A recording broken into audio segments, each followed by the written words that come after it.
नमस्कार, आप देख रहे हैं मध्य भारत और मैं हूं आपके साथ सदफ फातिमा। बुलेटिन की शुरुआत करेंगे। भारतीय जनता पार्टी के प्रदेश अध्यक्ष व खजुराहो सांसद विष्णुदत्त शर्मा ने मीडिया से मुखातिब होते हुए कहा कि प्रधानमंत्री मोदी जी ने जम्मू कश्मीर से धारा 370 हटाकर पूर्व प्रधानमंत्री स्वर्गीय अटल बिहारी वाजपेयी जी और भारतीय जनता पार्टी के संकल्प को पूरा किया है।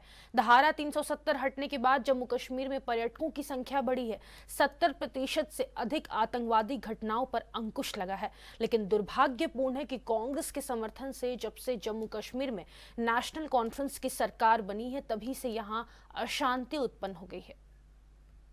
कांग्रेस को नौजवानों को जो रोजगार मिल रहा है, किसी प्रकार से वहां नौकरियां मिल रही हैं धारा 370 हटने के कारण, तो कांग्रेस को नौजवानों को रोजगार नहीं चाहिए। कांग्रेस को जम्मू कश्मीर के अंदर हमारे नौजवानों को नौकरी मिल रही है वो नहीं चाहिए। उनको तो केवल एक ही चाहिए, पत्थर लो और पत्थर पटको और भारत के खिलाफ बोलो। तिरंगे का अपमान करो, तिरंगे को जलाओ और भारत माता का अपमान करो, यही कांग्रेस को चाहिए। तो कांग्रेस का अमन चैन नहीं, दहशतगर्दी चाहिए। कश्मीर में युवाओं के हाथों में जिस प्रकार से आज जो वातावरण कश्मीर का बना है, उन युवाओं के साथ फिर कांग्रेस उसी पत्थरबाजी को ले जाने का प्रयास कर रही है। इसलिए आज भारतीय जनता पार्टी पूरा देश जम्मू कश्मीर के अंदर धारा 370 और 35A को फिर लाने के नेशनल कॉन्फ्रेंस के प्रस्ताव जो कांग्रेस के समर्थन से आ रहा है, देश को तोड़ने का कुचक्र फिर से रचने का प्रयास हो रहा है। प्रस्ताव में जिस प्रकार से भाषा का उपयोग किया गया है, इस पर भारतीय जनता पार्टी और पूरा देश आज इस दिशा में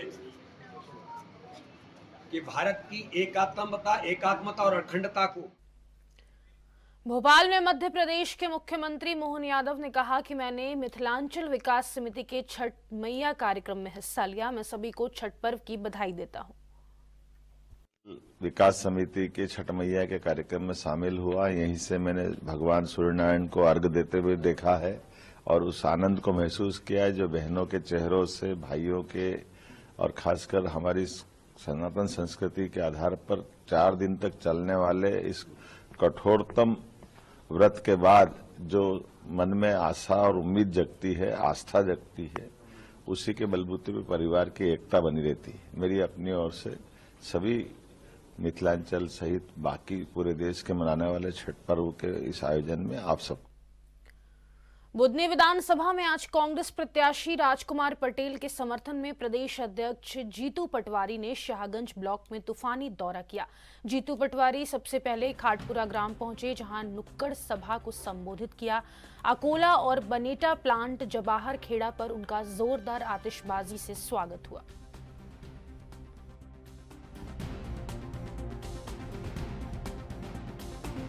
दी थी 3000 बहनों को देने का, क्या मिलने लगे? ये सच है या झूठ?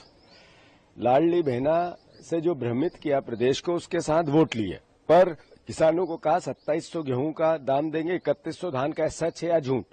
कांग्रेस अगर झूठ बोलती है तो सच क्या है वो प्रदेश को बताए मुख्यमंत्री। गरीबों की योजनाएं बंद कर दी, ST SC OBC के छात्रों की छात्रवृत्ति बंद कर दी, जो 33 विभागों में पैसा नहीं है इसलिए हताहत है पूरा प्रदेश। ये सच है या झूठ? मुख्यमंत्री बताएं, आमने सामने हो, मैं उनसे मिलना चाहता हूं, बात करना चाहता हूं। झूठ के पैरों पे सत्ता आप बनाते हो, झूठ के पैरों पे खड़ी आपकी भारतीय जनता पार्टी है।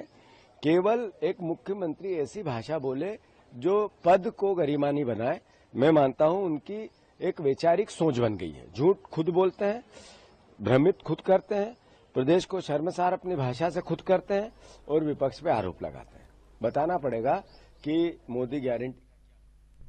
श्योपुर में मध्य प्रदेश के मुख्यमंत्री मोहन यादव ने कहा कि जिस तरह से भाजपा ने गति पकड़ी है, आने वाले समय में साथ मिलकर काम करना फायदेमंद है। भाजपा के साथ रहें और विकास में योगदान दें। कांग्रेस आज भी हमारे देश में कई घुसपैठियों को पाल रही है। बांग्लादेश में हुई घटनाओं पर कांग्रेस मजबूती से क्यों नहीं बोलती? अगर किसी की गलती है, अगर हिंदुओं की गलती है तो हिंदुओं को बताएं, लेकिन केवल हिंदुओं को प्रताड़ित करना यह कांग्रेस की नीति है। सभी धर्मों का सम्मान करने और सबको साथ लेकर चलने की भाजपा की नीति पर चलना चाहिए। हाँ, मुझे इस बात की प्रसन्नता भी है। झारखंड, बिहार, ये हमारे अपने पूर्वांचल के वो हिस्से जहाँ हमारी सनातन संस्कृति की जड़ें बहुत गहरी है। काल के प्रभाव में कांग्रेस के नेतृत्व में या कांग्रेस के साथ वालों कारण से ये विकास के क्रम में पिछड़े हैं। यशस्वी प्रधानमंत्री श्रीमान नरेंद्र मोदी जी के नेतृत्व में ये पुनः गति पकड़े, इसलिए डबल इंजन की सरकार बने। मैं इस उम्मीद के साथ झारखंड जा रहा हूं। झारखंड में लग भी रहा है जिस प्रकार से जनता विश्वास कर रही है, और हरियाणा के जीतने के बाद, माननीय मोदी जी की तीसरी सरकार बनने के बाद तो उम्मीदें और बढ़ी है। मैं उम्मीद करूंगा कि पूरा वर्तमान की दुनिया के इस परिदृश्य में भारत एक ताकत बन के निकलेगा। ऐसे में माइनिंग का बहुत बड़ा सेक्टर झारखंड है, विकास के मामले महाराष्ट्र बहुत आगे है। ऐसे में उनकी नेतृत्व की क्षमता यशस्वी प्रधानमंत्री के नेतृत्व में ही आगे बढ़ सकती। इसलिए केंद्र सरकार भी भाजपा की और बाकी राज्य सरकार भी भाजपा की जब बनती है तो विकास डबल गति से दौड़ता है। तो उम्मीद करता हूं कि इस क्रम को हम जारी रखेंगे। एक बार फिर मैं सभी मतदाताओं से अपील करता हूं, अपने इस पालनपुर कूनो में भी बदलते दौर में जिस प्रकार से भाजपा ने गति पकड़ी है, आने वाले समय में साथ जुड़ने से ही फायदा है। आइए भाजपा के साथ चले, विकास के सहयोगी बने और कुल मिलाकर के यशस्वी प्रधानमंत्री के नेतृत्व में एक ताकत संपन्न देश में भागीदार बने। बहुत बहुत धन्यवाद। कांग्रेस के कुछ नेता सचिन पायलट वगैरह कह रहे हैं कि हम तो अब कटेंगे बटेंगे नहीं बढ़ेंगे ही। देखिए, वो कुछ भी कहे, देश अगर बटा है तो उनके कारण से बटा है। कांग्रेस ही थी जब अंग्रेज भारत छोड़ रहे थे तो देश का बंटवारा कांग्रेस ने मंजूर किया है। ये कांग्रेस ही थी जब उनके राज्य में हमेशा दंगे होते आए थे। तो इससे कोई कैसे मुंह मोड़ सकता है? जो देश का यथार्थ है, जहां जहां कांग्रेस के लोग रहते हैं वो हमेशा धर्मों के आधार पर बांटते हैं। देश की आर्थिक दुरावस्था के लिए अगर कोई जवाबदार है तो कांग्रेस जवाबदार है। देश में कुशासन के कारण से अतीत की घटनाएं अगर देश को सहन करना पड़ी, उसमें कांग्रेस की भूमिका है। तो स्वाभाविक रूप से कांग्रेस पे आरोप आएंगे ही। बोलने से कुछ नहीं होता। इस अतीत के पाप के कलंक से कांग्रेस कभी मुक्त नहीं हो सकती। मेरी अपनी ओर से पुनः भाजपा के साथ बढ़िए, देश के साथ रहिए, हमारे देश की सनातन धर्म की जड़ों से जुड़िए और खास करके बदलते दौर में हमारे देश के अंदर भी कई सारे घुसपैठियों को कांग्रेस आज भी पाल रही, पोस रही। क्यों कांग्रेस दमदारी से बांग्लादेश की घटनाओं के बारे में नहीं बोलती? क्योंकि उसको वोट बैंक का खतरा लगता है। बांग्लादेशी घुसपैठी है, पाकिस्तानी घुसपैठी है। अगर किसी की गलती है, हिंदू की गलती है तो हिंदू को बताइए, लेकिन किसी भी हालत में केवल हिंदुओं को ही टॉर्चर करना, ये जो कांग्रेस की नीति है, ये नीति ही मूलतः गलत है। मेरी अपनी ओर से पुनः भाजपा के सभी धर्मों का सम्मान करते हुए सबको साथ लेके चलने, सबका साथ सबका विकास, ये जो भावना माननीय प्रधानमंत्री जी की है, इसी भावना में सबका विकास निहित है। मेरी अपनी ओर से पुनः। रायपुर में छत्तीसगढ़ के मुख्यमंत्री विष्णुदेव साय ने कहा कि जब से केंद्र ने जम्मू कश्मीर में धारा 370 और 35A को हटाया है, तब से वहां शांति और अमन चैन कायम है। इसके बाद जम्मू कश्मीर में आतंकवाद में 70% की कमी आई है, पर्यटन बढ़ा है। धारा 370 और 35A की बहाली के पक्ष में कल विधानसभा में लाया गया प्रस्ताव निंदनीय है। जिस तरह से भाजपा विधायकों को मार्शल द्वारा विधानसभा से बाहर निकाला गया, वह लोकतंत्र की हत्या है।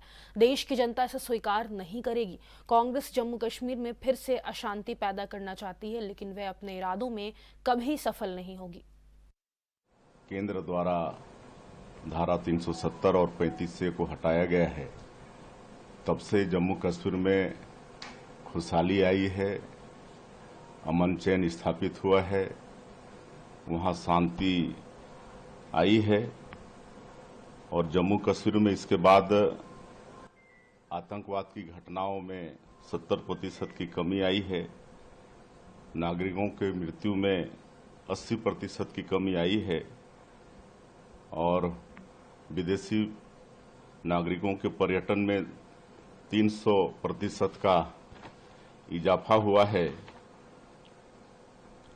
जम्मू कश्मीर का बजट 70% बढ़ा है और आतंकवाद वहां पर मात्र 2-3 जिलों में सिमट कर रह गया है। वहां जो मतदान 5-7% होता था, आज बढ़कर 50% हो गया है। वहां पर G20 का भी बैठक सफलतापूर्वक शांतिपूर्वक संपन्न हुआ। केंद्र शासन द्वारा 80,000 करोड़ का विशेष पैकेज जम्मू कश्मीर के लिए दिया गया और 56,000 करोड़ का निवेश वहां पर आया। ये सब केंद्र द्वारा वहां से धारा 370 और 35 से हटाने के कारण हुआ, जो कांग्रेस को रास नहीं आ रही है। और कल जो विधानसभा में धारा 370 और 35 से बहाली के पक्ष में जो प्रस्ताव लाया गया, ये बिल्कुल ही निंदनीय है। और जिस तरह से हमारे भाजपा के विधायकों को मार्शल के द्वारा विधानसभा से बाहर किया गया, ये लोकतंत्र की हत्या है और इसको इस देश की जनता कभी बर्दाश्त करने वाली नहीं है।